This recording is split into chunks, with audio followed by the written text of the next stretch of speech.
Autoline Daily is brought to you by Bridgestone, passion for excellence. Here are today's top headlines. Volkswagen reports a profit. Cash for clunkers could run out of cash mighty quick, and people who drive like jerks might actually reduce traffic jams. Up next, we'll be back with the news behind the headlines.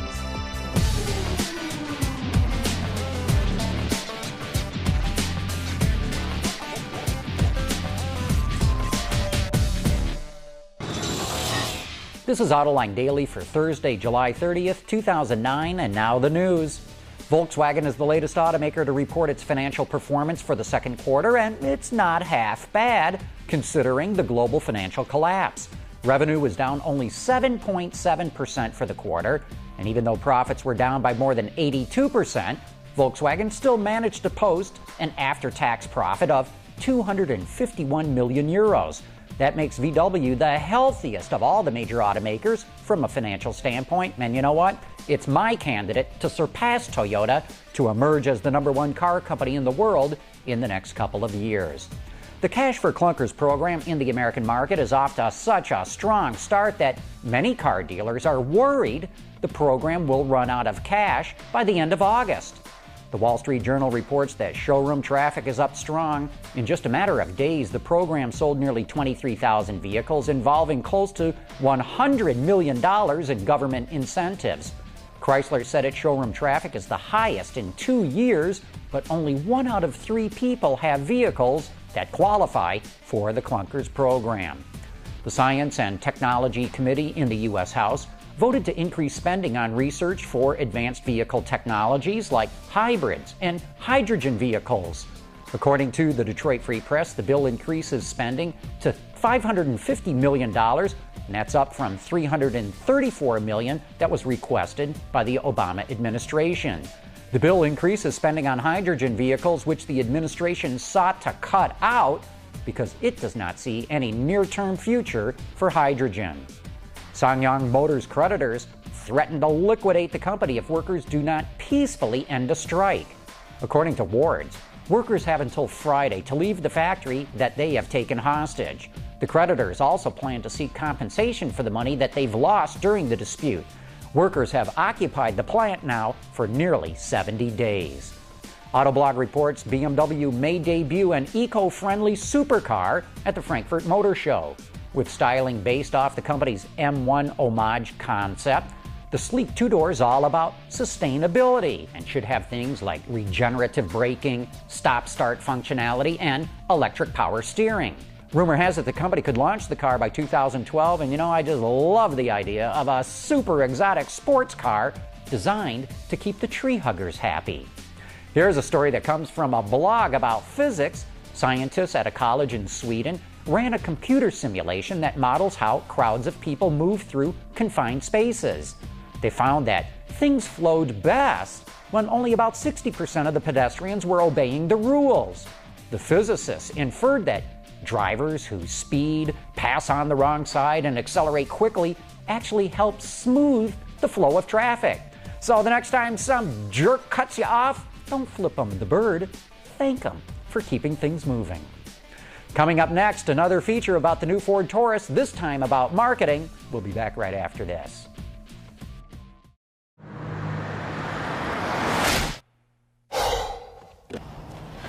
Changing tires out here could be dangerous, but with these tires, I don't need to worry. Bridgestone.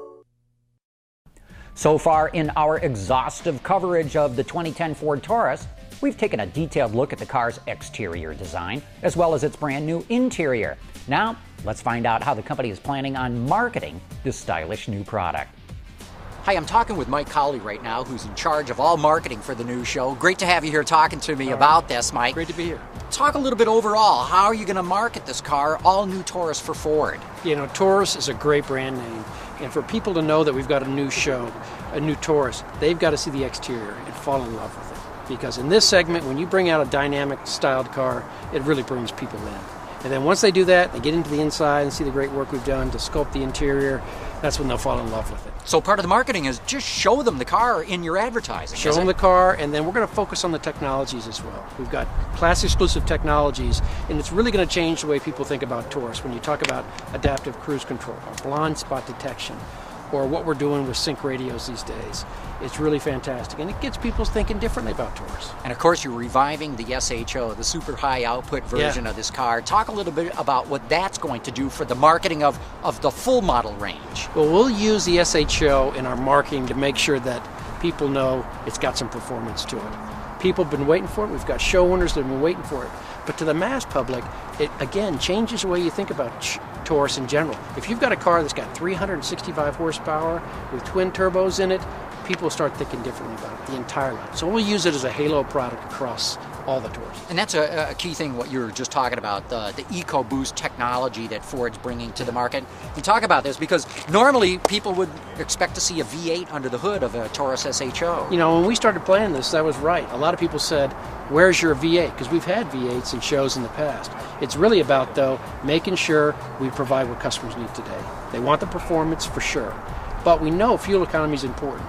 So what we did is our whole EcoBoost strategy is to downside the engine. So instead of an 8, we've got a 6-cylinder, 3.5 liter. We've direct injected it, so you've got more precise fuel injection, and then we've turbocharged it. So when you want the performance, it's right there with the combustion.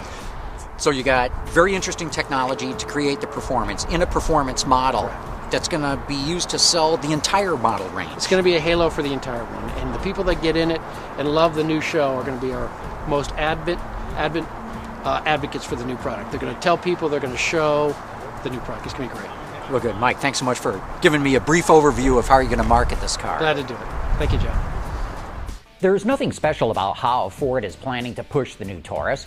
It's putting the high-performance SHO at the heart of its campaign to put a halo on the car and the rest of the brand. And that's it for today's top news in the global automotive industry, but don't forget to tune in tonight for Autoline After Hours at 7 p.m. Eastern or 2300 hours GMT. Our guest will be analyst Jim Hall from 2953 Analytics. Thanks for watching. We'll see you tonight.